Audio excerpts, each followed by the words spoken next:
15 లక్షల ఎస్టిమేషన్తో మనకు 71 లక్షల కంట్రిబ్యూషన్ కట్టాలని మనకి ఆదేశించడం జరిగిందండి. దాంతో పాటుగా కోటి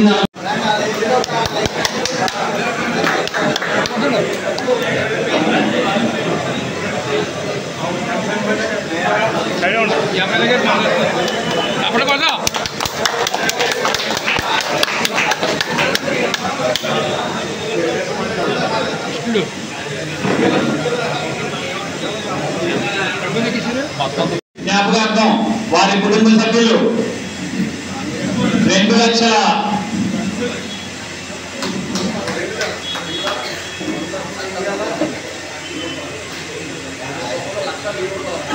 అడిసిమిల్లి రాంబాబు గారు 1,10,16 అలాగే అడిసిమిల్లి చెన్నారావు గారు 1,10,16 విరాళంగా ఇచ్చున్నారు. ఇచ్చున్నారు.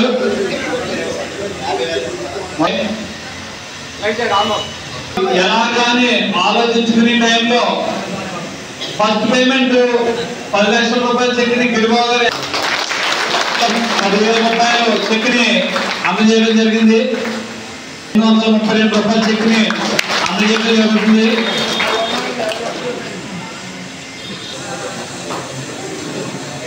అలాగే ఈ కార్యక్రమం సూర్యనారాయణ గారు 51,116 రూపాయలు విరాళంగా అందించడం జరుగుతుంది. అలాగే సభకు నమస్కారం. ఈరోజు రంగంపేట మండలం రంగంపేట గ్రామంలో కుమారరామలింగేశ్వర స్వామి బాలకుమార స్వామి ఆలయాల అభివృద్ధి కోసం పునర్నిర్మాణం కోసం ఏర్పాటు చేసుకున్న ఈ కార్యక్రమానికి అధ్యక్షత వహించిన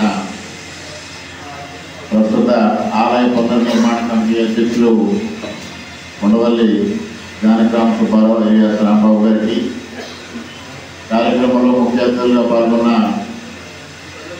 తూర్పుగోదావరి జిల్లా తెలుగుదేశం పార్టీ ప్రధాన కార్యదర్శి ఆడగోవింద్ గారికి, మండల తెలుగుదేశం పార్టీ అధ్యక్షులు సత్యబాబు గారికి, మండల జనసేన అధ్యక్షులు సత్యబాబు గారికి, మండల భారతీయ జనతా పార్టీ అధ్యక్షులు సాయిరావు గారికి, వేదికపై ఉన్న గ్రామ సర్పంచ్ గారికి, అదేవిధంగా దేవస్థానం ఈఓ గారికి, వివిధ శాఖల అధికారులకు, వేదికపై ఉన్న మండల కూటమి పెద్దలకు, వేదిక ముందున్న రంగంపేట గ్రామ ప్రజానీకానికి, మీడియా మిత్రులకు అందరికీ పేరు పేరున నా హృదయపూర్వక నమస్కారం. చాలా సంతోషం.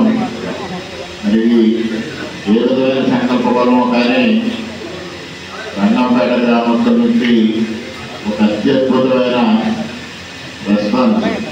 స్పందన అనేది ఊహించిన విధంగా గ్రామస్తులందరూ పెద్ద ఎత్తున స్పందించి ఈ కార్యక్రమాన్ని విజయవంతం చేస్తున్నందుకు ఈ ఆలయ నిర్మాణ కమిటీకి, అదేవిధంగా గ్రామ పెద్దలకి అందరికీ పేరు పేరున నేను ముఖ్యంగా హృదయపూర్వకంగా కృతజ్ఞతలు తెలియజేసుకుంటున్నాను. మరి మన యువత అధ్యక్షులు రాంబాబు గారు చెప్పడం జరిగింది. ఇక్కడ జేఓపీసీ కార్యక్రమం జరిగినప్పుడు గ్రామ పెద్దలు కొన్ని సమస్యలను నా దృష్టికి తీసుకురావడం జరిగింది. దానిలో ఒక భాగం శివాలయాన్ని పునర్నిర్మాణం చేయాలని కోరాం. ప్రస్తుత ప్రజాప్రతినిధుల దగ్గర నుంచి ఏ విధమైన స్పందన లేదు. తప్పనిసరిగా మనం ఇది నిర్మాణం చెయ్యాలి, అధికారంలోకి వస్తాయని ఆ రోజు గ్రామంతో కోరడం జరిగింది. మిగిలిన రోడ్ల విషయాలు కానీ, శాఖల విషయం కానీ, ఈ విషయాలన్నీ నాకు దృష్టిలో ఉన్నవే. ఈ శివాలయం విషయం మాత్రం వారు ఆ రోజు నా దృష్టికి తేవడం, ఆ రోజు జేఓపీసీ కార్యక్రమంలో ఒక స్పష్టమైన హామీ తప్పనిసరిగా శివాలయాన్ని పునర్నిర్మాణం చేస్తామని ఆ రోజు చెప్పడం కూడా జరిగింది. ఆ విధంగానే మొట్టమొదటిగా నేను శాసనసభ్యుగా ఎన్నికయ్యాను. ఇంకా ప్రమాణ స్వీకారం కాలేదు.